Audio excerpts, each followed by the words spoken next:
আপনি যদি ঘুরতে ভালোবাসেন তাহলে এই ভিডিওটি আপনার জন্য। যত ঘুরবেন তত শিখবেন। যাই হোক, আসসালামু আলাইকুম এভরিওয়ান, সবাই কেমন আছেন? আশা করি অনেক ভালো আছেন। আল্লাহর রহমতে আমিও অনেক ভালো আছি।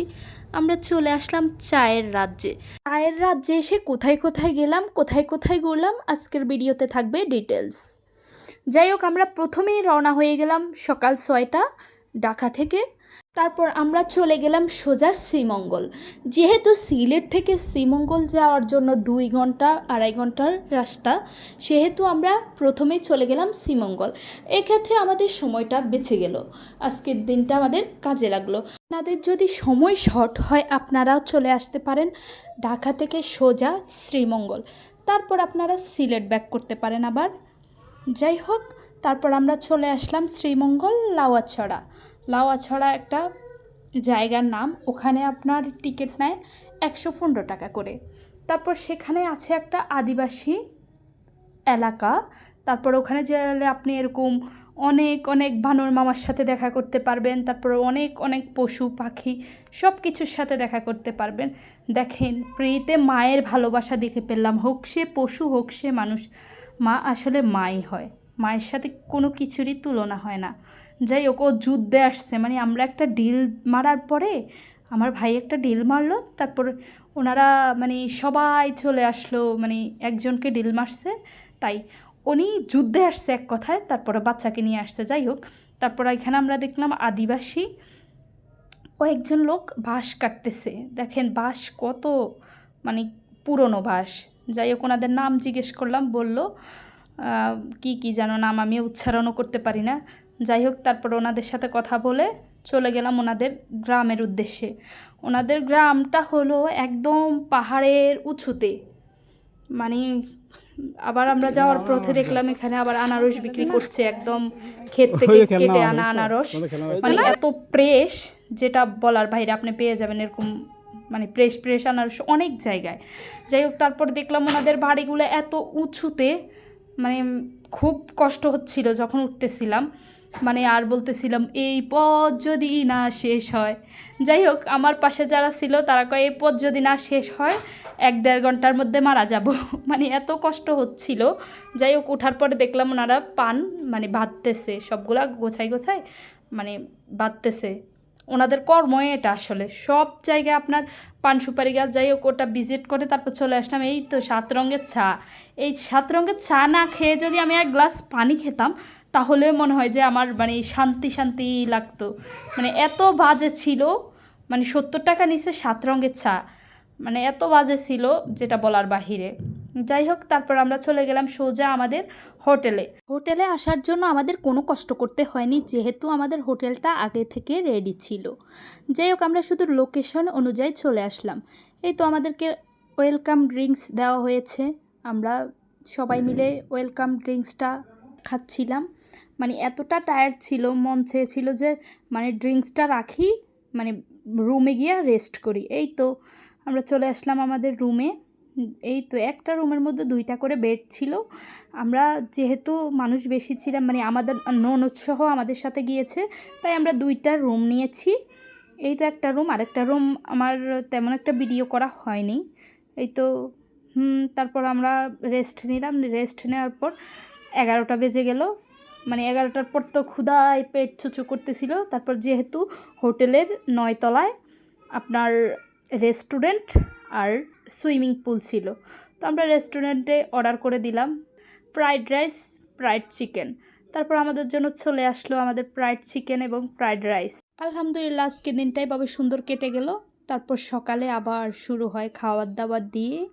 এই যেহেতু হোটেল থেকে মানে সকালে ব্রেকফাস্টটা ছিল বুফে, এই তো বুফে, তাই আমাদের বাইরে কোনো ঝামেলা করতে হয়নি খাবার দাবার নিয়ে। এই তো আমরা সবাই ফ্রেশ হয়ে সকাল 7:30 থেকে 11টা পর্যন্ত ব্রেকফাস্ট থাকে।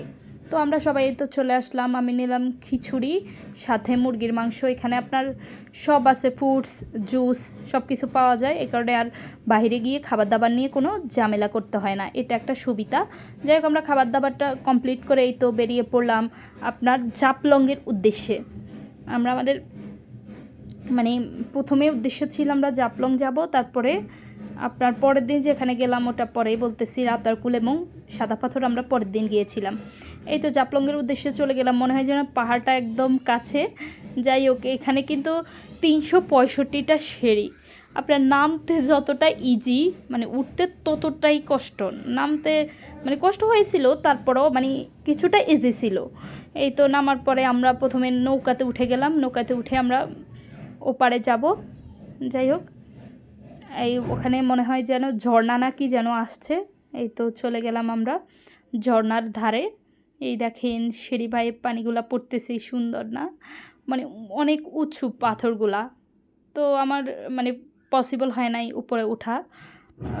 মানে অনেকে উঠলো উপরে, ছেলে মেয়ে উভয়ে, কিন্তু আমি উঠি নাই।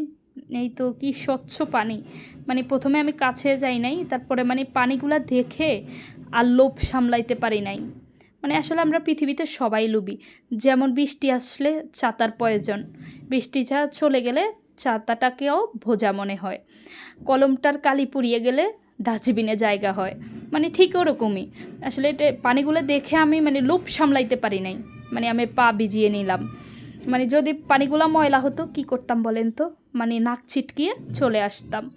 সবাই সবার স্বার্থের জন্য সব করে। যাই হোক, মানে এখানে গিয়ে মানে এত ভালো লাগছে, পানিগুলো পায়ে লাগার পরে মানে শান্তি শান্তি অনুভব হইলো। এই তো পরের দিন আমার অনেক কিছু ভিডিও করা হয়নি। এই তো পরের দিন আমরা চলে আসলাম আবার সাঁতারকুলে। এই তো এটা হলো সাঁতারকুল। এখানে এসে মানে ঠান্ডা হাওয়া, অনেক সুন্দর ছিল, অনেক রোদ ছিল, এই কারণে মানে তেমন ভালো লাগে নাই। বাতাস ছিল আবার রোদও ছিল। যদি আমরা বিকেলবেলা আসতাম তাহলে একটু ভালো হতো, যেহেতু আমাদের সময় কম।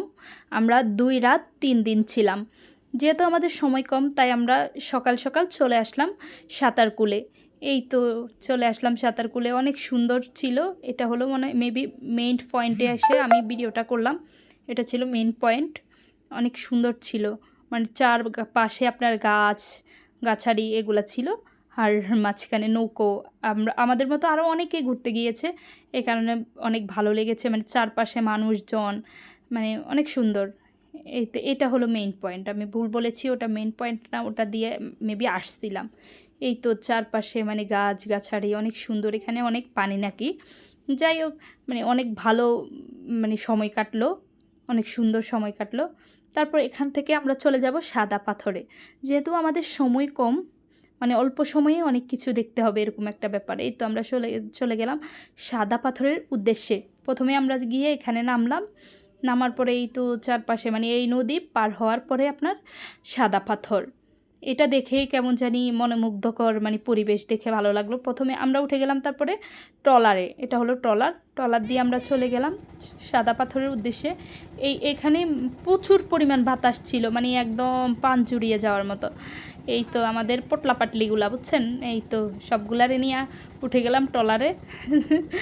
যাই হোক, মানে এত ভালো লাগতেছিল ট্রলারে ওঠার সময়টা, মানে অনেক সুন্দর ছিল। এই তো আমরা চলে আসলাম সাদা পাথরে। সিনথিয়াকে জিজ্ঞেস করতেছিলাম এটা কি, ও বলতে সাদা পাথর। যাই হোক, মানে এগুলো আসলে সব কিছুই মানে স্মৃতি করে রাখার মতো। সাদা পাথরে আসার পর মানে আমাদের সময় কম ছিল, তাই আমরা মানে এই তো পানি দেখেন সবাই গোসল করতেছে, করতেছে। এই তো এখানে আবার আপনার ঘোড়া পেয়ে যাবেন, যারা মানে হাঁটতে কষ্ট হয় তারা ঘোড়ায় উঠতে পারেন। আমরা যাওয়ার সময় হেঁটে গেছি, ভাবছিলাম আসার সময় ঘোড়ায় করে আসবো, কিন্তু আসার সময় যেহেতু মানে বৃষ্টি আসতেছিল, আবার সকালে আপনার ঝড় নেমেছে, তাই মানে আমরা ঘোড়ায় করে আসতে পারি নাই, হেঁটে হেঁটে আসা লাগছে। আর লাস্ট এই তো এখানে আমরা ইয়েতে চলে আসলাম আপনার শাহজালাল মাজার। মানে ভাবলাম যে এটা ভিজিট করে যাই, যেহেতু মুরব্বীরা মানে অনেক কথা বলে এই মাজার নিয়ে। যাই হোক, তারপরে এখানে এসে আমরা ঘুরে ফিরে মানে তারপর আমরা চলে আসলাম সোজা ঢাকাতে। এই তো আজকের ভিডিও এই পর্যন্ত। আল্লাহ হাফেজ, সবাই ভালো থাকবেন, সুস্থ থাকবেন।